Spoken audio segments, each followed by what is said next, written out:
मोहे ना बिसारो मैं जान तेरा, मैं जान तेरा राम गोसैया जी के जीवना।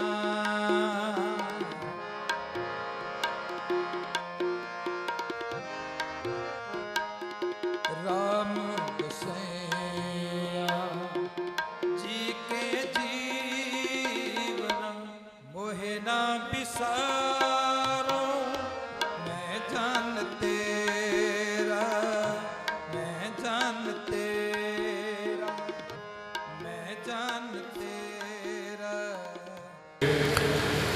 अर्चनीय वंदनीय प्रातः समनीय सुमो विद्वत यतिवृंद संत समाज, ज्ञान स्वरूप तत्व स्वरूप बोध स्वरूप शब्द स्वरूप सतगुरु श्री गुरु ग्रंथ साहिब महाराज की पावन हजूरी विच आत्म बेते तत्व बेते ब्रह्म स्रोत्री ब्रह्मनिष्ठी सत्कारयोग संत बाबा प्रीतम दास महाराज की 29वीं सालाना बरसी के संबंध विच आप संगतां सतगुरु जी के चरणों में जुड़ बैठे हो। मन बिरतियां नूं सतगुरू दे चरणों नाल जोड़ के अदब नाल उचारण करो सतनाम श्री वाहिगुरू। अगर कोई रसना बांझी रह गई है तो उचारण करो सतनाम श्री वाहिगुरू। एक बार राज महलों च राणी बैठी सी, शाम का समा से जिदा अस्सू कत्ते का महीना होंदा ना, थोड़ी थोड़ी ठंड होवे, चाननी रात होवे, हौली हौली हवा चलती होवे ते सुगंधित होवे, जो कि विद्वाना ने हवा के 3 गुण मन्ने हैं। शीतल मंद सुगंध प्रभंजन को 3 गुण। शीतल मैंने ठंडी होवे, मंद मैंने हौली हौली रुमक रुमक के चले और सुगंधित होवे। इहो जे समय में राणी राजमहलों के उत्ते बैठी ते अंबां दे बाग विच कोयल बोल रही सी। ते तुसीं वेख लो रंग कोयल दा काला है, पर जदों बोलदी है ना बड़ी प्यारी लगदी, बहुत मिठी लगदी। महाराज ने बाणी विच लिखिया, काली कोयल तू कित गुण काली, अपने प्रीतम के हो बिरहों जाली। यानी कोयल का रंग तो काला है, ये विद्वान लोग जानते हैं। प्रोडोकति अलंकार वरत्या उहदे विच कोयल नूं दस्सिया पे अपने प्रीतम के विछोड़े विच वो काली हो गई। तो ये आवाज़ दे रही सी, राणी ने सुनिया, मन नूं बड़ा चंगा लग्या। जदों सवेर होया, कुदरती गल है, कां जिहड़ी है, जिहड़ी कोयल है ना, कां दे आलने च अंडे देती है ते अंडे दे के छड्ड के चली जाती है। कां उसके अंडे पालदा है, जदों थोड़े जे बच्चे उड़न वाले हुंदे ने ते कोयल नूं पता लग जाता, वो आउंदी है, 5-7 दिन दुआले वाले घुमदी है, अपने बच्चों नूं आवाज़ सुणाउंदी है ते लैके चली जाती है। कावां ने कोयल नूं दबल्लिया, पहाड़ी चढ़ गई। सवेरे उठ के ना वो कहन लगी राजे नूं भी जिहड़ा रात जानवर बोलता सी ना, पंछी, वो पकड़ के मंगा, मैनूं चाहीदा। राजे ने एहलकारां नूं कहा, लियाओ पई फड़ के। वो जाल लैके गए, सारा दिन जाल पाउंदे रहे, पर जे कोयल बाग विच होवे तां पकड़ी जाए। उत्थे बेचारा चक्की रहा सी, वो घड़ी के बाद ठक ठक ठक करे, वो जाल विच एहलकार चक्की राह नूं पकड़ लिया। जदों पकड़ के लिया के राणी को रखिया ना, राणी ने मेज ते रखिया, कदे दुध पावे, कदे उन्होंने कोई फ्रूट देवे, कदे उन्होंने बदाम खाण नूं देवे, ते उन्होंने कहे तू मैनूं रात वाली बोली सुना, ते ओ मेज दे उत्ते ठक करके मार दे चुंझ। हुण बेचारे दी बोली ठक वाली सी, उन्होंने कोयल वाला तो राग नहीं सी आउंदा। ते जिहड़ियां कोयलां तां गाउण वालियां सी ना, हंसराज हंस, वो तो चले गए। ख्याल करना भी जेड़े कोयला से ना हंसराज हंस वर्गे गाउण वाले वो तो चले गए, तो मैं तो तुहानू ठक ठक सुनाउणी है, जे ध्यान नाल सुन लोगे तो कल्ले को पै जूगा। एक नीति का सलोक है, वो कहता है निद्रा भोजन भोग भै ये नर पशु समान। गौर नाल सुनना, निद्रा भोजन भोग भै ये नर पशु समान। नर ज्ञान निज अधिकता ज्ञान बिना पशु जान। विद्वान का ख्याल है कि निद्रा, निद्रा का अर्थ है नींद, सौना। आदमी भी दिनचर्या के काम तो थका हुआ सौ जाता है, और जेडे पशु पंछी है वो भी तुसी देखिया दोपहर नूं रात नूं वो भी सौंदे हैं। प्रकृति के विज्ञानियों ने सिद्ध कर दिता है जेडे दरख्त है आप पैदाइश खुदाए है ये भी आराम फरमा होंदे ने। इसलिए जिहड़ी नींद है वो 84 लाख जूनिया में लग पाई इको जी। ये सारिਆਂ ਨੂੰ नींद किसी ਨੂੰ 2 घंटे, किसी ਨੂੰ 4 घंटे, किसी ਨੂੰ 6 घंटे आउंदी है। चलो सौना चाहिए, जे ना सोवे ना तो फिर उन्होंने मैंटली अपसैट, जिन्होंने दिमाग खराबी कहते हो, नींद आदत तो पैंदा, वो बंदा मैंटली हो जाता। सौना नींद जरूरी है। तो ये पशुओं में जानवरों च बराबर है। निद्रा भोजन, जे स्वादिष्ट भोजन होवे ते आदमी भी चाह के खाता है, पशु भी जेडे चारा चंगा खाते, गलिया सड़िया मिट्टी वाला वो भी छड़ देंगे। भोग भै, प्रकृति का हर जीव अपनी जाति विचों बच्चे पैदा करता, मनुख भी करता, कोई बखरापन नहीं है। और चौथा है भै मैंने डर। आदमी नूं भी डर लगता, भुचाल तो डरदा, सप तो डरदा, कुत्ते बिल्ले शेर तो डरदा है, आसमानी बिजली तो डरदा, अगन पानी तो डरदा। मैं कहना तुसीं कथा सुनते हो, सारे बाबा प्रीतम सिंह की जात च बैठे हो, जे किते गठक सपलोईया आ जाए ना, सप आ जाए, तुसीं सारिਆਂ ने उठ के दौड़ जाना, किसी को कथा नहीं चंगी लगनी, अपना आप ही चंगा लगता है। तो जिहड़ा डर है प्रकृति के जीवां विच भी है, मनुखां विच भी है। एक होर उदाहरण है, बड़े सारे बोर्ड के या पिपल के दरख्त थले तुसीं कोई बूटा ला दिओ, रोज़ पानी दिओ, खाद पाओ, संभाल करो, वो बददा फुलदा नहीं है। पर जे उहदे तो छाया उठा दिओ तो वो जिहड़ा दरख्त है बददा फुलदा है, अपने आप विकसित होंदा है। इसलिए डर प्रकृति विच भी है, जीवां विच भी है, मनुख विच भी है, सारे बराबर है। ते ज्ञानवान पुरुष कहंदा नरन ज्ञान अधिक ते, जिहड़ा मनुख नूं अपने स्वरूप का ज्ञान होना है, ये 84 लाख जूनिया नालों बखरापन है, अधिक ते। हुण इत्थे एक ख्याल है, विद्वान कहते जी ज्ञान तो सारिਆਂ ਨੂੰ ही है। ये मेरी माता है, मेरा पति है, मेरी पत्नी है, मेरा पुत्र है, मेरा घर है, मेरी कार है, मेरी कोठी है, मेरा खेत है, सारिਆਂ ਨੂੰ ज्ञान है। ये बंदे नूं ज्ञान है, पशु नूं भी ज्ञान है। तुसीं वेखो मधुमक्खी है, आ डब्बियां च रखी जिहड़े पालना करदे हैं उन्हां दी। मधुमक्खी 5 किलोमीटर तक शहद लैण वास्ते जाती है, पर 100 डब्बा लाइन में पिया, वो आन के 5 किलोमीटर तो अपने डब्बे में बढ़ती है। अगर ना डब्बे च बड़े दूजे च भुलेखे ना बढ़ जाए तो उन्होंने मार देंगे। यानी मधुमक्खी नूं भी ज्ञान है कि मैं 5 किलोमीटर ते आन के अपना घर पछाण लैंदी।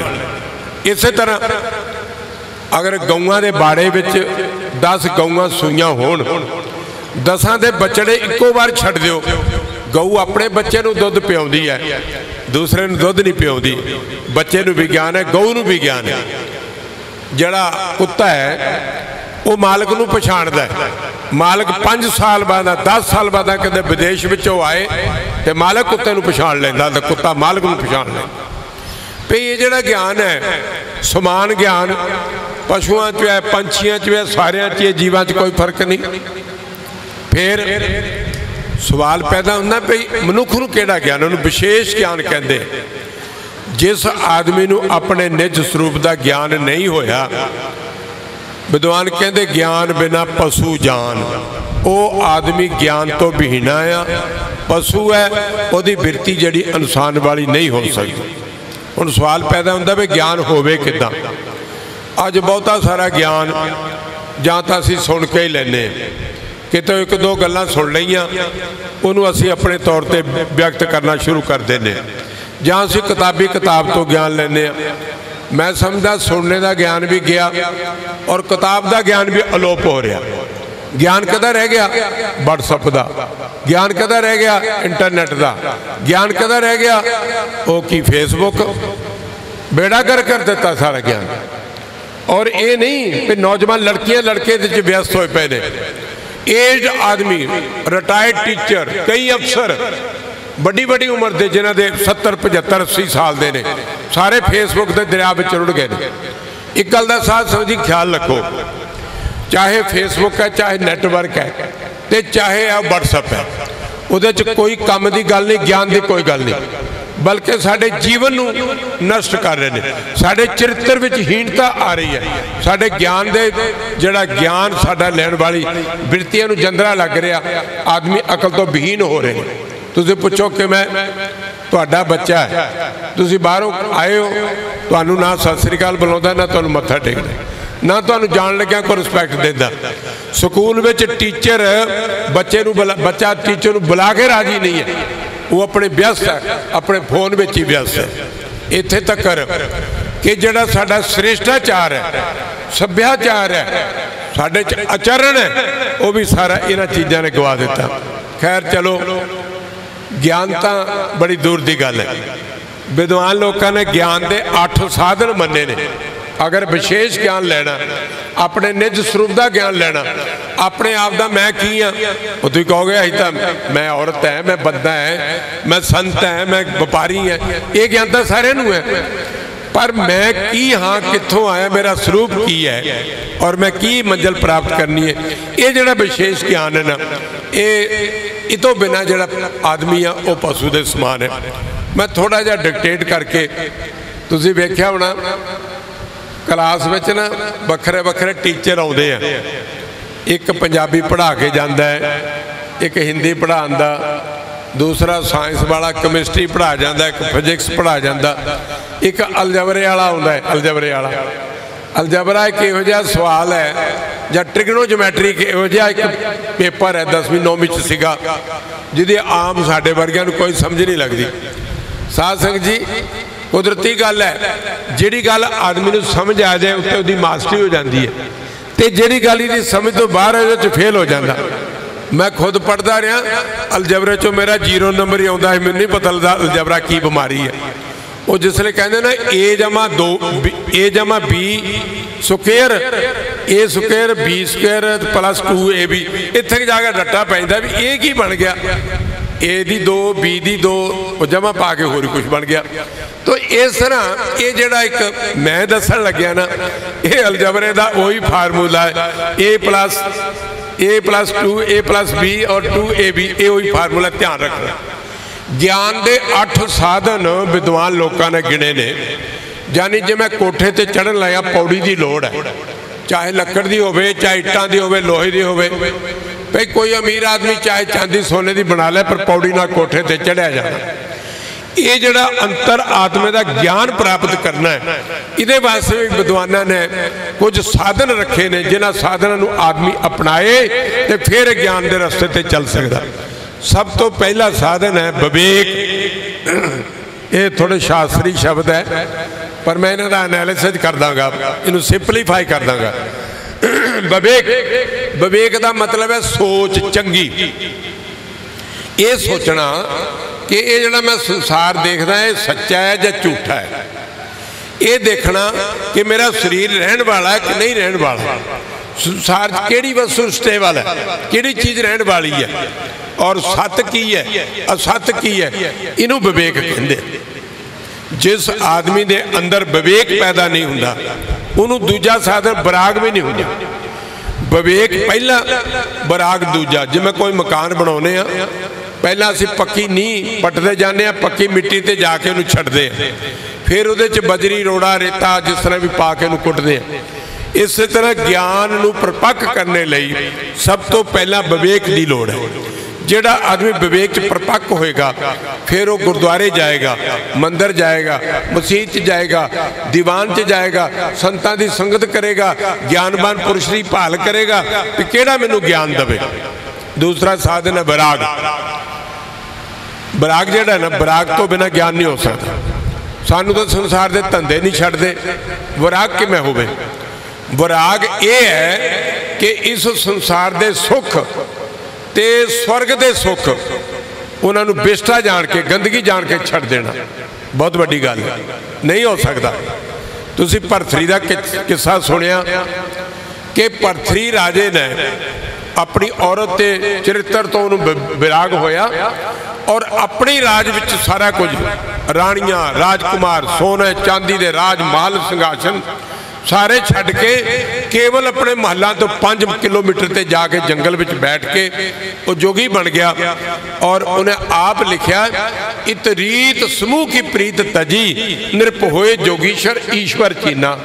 वो राजा सी, शायद राजे का कोई नाम ना लेंदा, पर अज भरथरी जोगी जिहड़ा है वो जोगियां विच और साहित्य विच उहदा एक नाम आ। तो ये विराग है, उहदे भी दो तरह का, एक मंद विराग, एक तीबर विराग। अगर पत्नी ना झगड़ा हो गया, पुत्र ना झगड़ा हो गया, बहू ना झगड़ा हो गया, तो आदमी रुस के चला गया। 2 दिन आ गया बाबा निर्मलदास कोले, एक दिन किते हो जलंधर गुरुद्वारे चल गया, तीजे दिन घरे आपे मुड़ आउंदा, कहंदा कोई गल नहीं अपना घर है। ये मंद विराग है। पर तीबर विराग जदों होवे तां फिर भरथरी वांगू वापस नहीं मुड़दा। इहदा मतलब इस संसार के सुख और परलोक के सुख दोनों नूं बिष्टा की तरह त्यागना, इनू विराग कहते हैं। तीसरा आ खट संपत्ति। स्वरूपा तो पहला पाता सी, मेरे ख्याल निशानी आ गई है भी हम तो ही बंद कर दो। तो मैं अजे ना वो तगड़े जट वांगू रहल ही मन लगे अज है जी। चलो मैं छेती मुका देना। खट संपत्ति, खट का अर्थ है 6, संपत्ति का अर्थ होता धन, यानी 6 साधन। पहला सम, सम का अर्थ है साड़ियाँ अखां, कान, नक, मूँह, जेबा, हाथ, पैर, ये बाहर नूं गबन करते हैं, बाहर नूं धोंदे हैं। इन्हां दे जितने संसार के विषय है वो आदमी इन्हां द्वारा भोगदा है। इनू रोकना यानी कर्म इंद्रियां ते ज्ञान इंद्रियां नूं रोकना सम है। और जे आदमी इनू रोक लेंदा ते अदों जो अखां बंद लाए, कान बंद कर लवे, मूँह भी बंद कर लवे, तो अंदर की हुंदा है? अंदर मन का इतना बड़ा संकल्प विकल्प की वृत्ति है जिन्हों रोकना अज के जमाने बहुत औखा है। तो सुनना एक कला, गुरु नानक देव जी ने 4 पौड़ियां का जिक्र किया। जब तक आदमी सुनता नहीं, वेदांत वाले कहते ने जिन्ना मर्जी आदमी पढ़ लवे, अखीर में जो महावाका का सरवण करता है पे ब्रह्म है ते ब्रह्म मैं हूँ या ब्रह्म तू है, जब तक महावाक नहीं सुनता अदों तक उन्होंने ज्ञान नहीं हो सकता। तो इहदा मतलब सुनना एक कला है, सुनना एक ढंग है, सुनने नाल ही आदमी नूं ज्ञान हुंदा है। उदाहरण वजों चाणनिया तो परले पासे सानू कोई गालां कढ रहा, सानू किहने सुनिया ही नहीं, पर जदों सुन गया साडे अंदर इतना खलबल मच जानी है भी इनू डांग लैके पुछिए तू क्यों गालां कढदा। जब तक असीं नहीं सुनिया सानू कोई उहदी गालां दा असर नहीं है।